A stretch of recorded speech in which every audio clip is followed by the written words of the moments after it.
Pope Benedict was a prophet.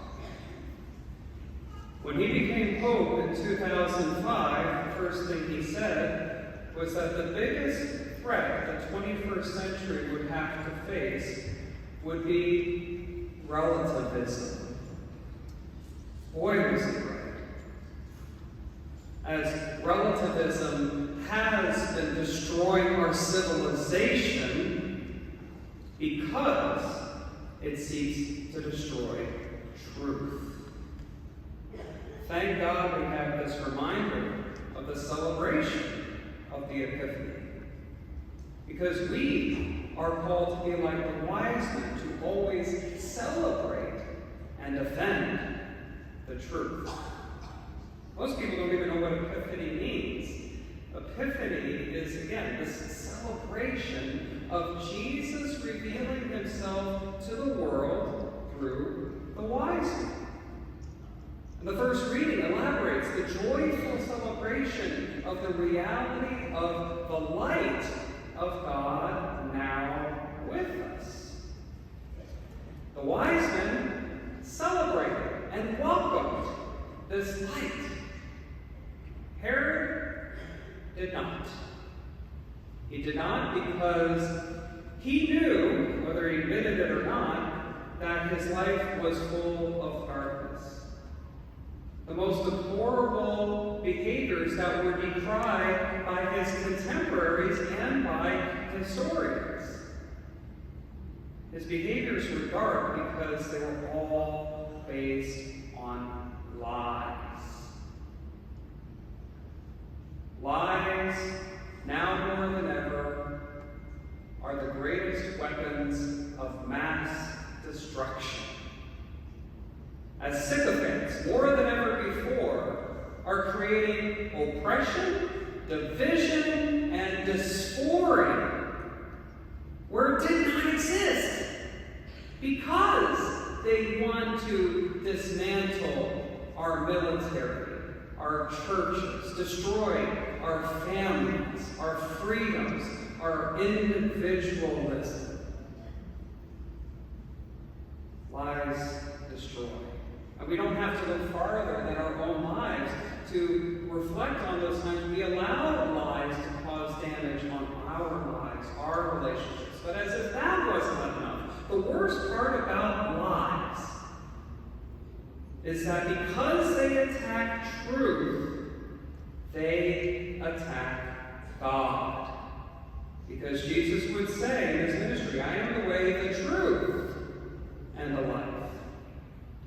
And one of the main reasons why Jesus came and took on our humanity was to set the record straight on truth.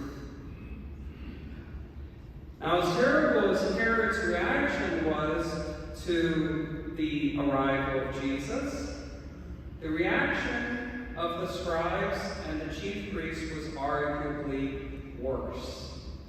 There's this very popular meme out there on the internet.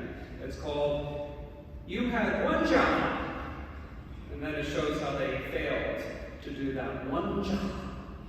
Well, the scribes and Pharisees, their job was to anticipate and announce the arrival of the long-anticipated Messiah. And when it happened, they did nothing. They did not celebrate. They did not speak up. They did not try to convince Herod this is the best thing, because he had that chance for conversion. They did nothing because they preferred to stay in their comfort zones. And one of my favorite quotes from Pope Benedict was when he said, "We were not made for comfort. We are made for greatness." And you see the damage in just a few passages after today's Gospels because of the failure of the chief priests and scribes to act. Herod got worse, and he ended up murdering all the babies 2 and under in the Bethlehem region. And I am more convinced every day that the main reason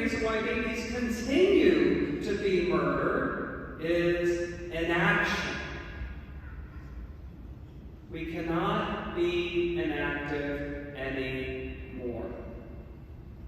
Because again, the whole reason why we are here is because Jesus chose to be with us. And the Magi accepted that by choosing to be with him. Jesus chose to free us, and the Magi chose to accept that freedom. Jesus chose to give everything for us. And the Magi chose to give everything they had. Yes, the gold, frankincense, and myrrh, the adoration, but especially, and it escapes glance from everyone, they gave the hard steps of going another way. I can imagine the negative consequences, the danger they put themselves in with Herod and with others by choosing to go the other way. We must choose all day, every day, to choose to go another way of this course, from this course of destruction that the rest of the world is determined to see through. To take another way, to defend the sacredness of life, the exclusivity of marriage, the immutability of gender, and the innocence of childhood. And we do that through facts and questions. Just a few examples. How can you say we are secure when in 2022 alone, enough fentanyl came across the border to kill every American 3 times over, many known terrorists across the border, never mind those we don't know about, and 2.76 undocumented came across the border. And I'm going to get nailed for this. You know my source? NBC News.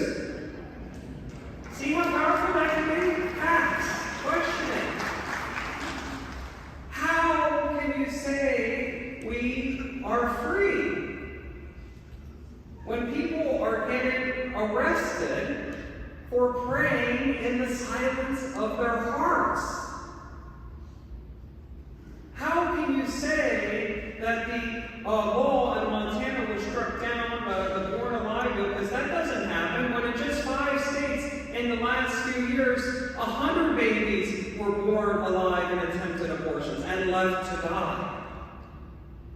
How can you say you are safe, we are safe, when even those people with disabilities, on numerous occasions, when they're asked to get assistance for their disabilities, are told instead to opt for euthanasia?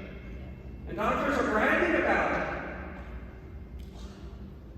We've got work to do. New year, new opportunities. I see specks of hope that things could be turning around, but it won't turn around if we don't do our parts. We are the Magi of today, and the second reading tells us how to do it.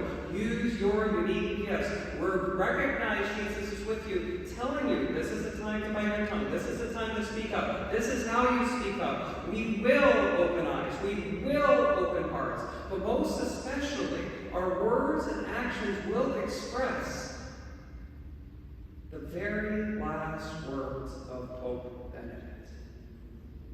Lord, I love you.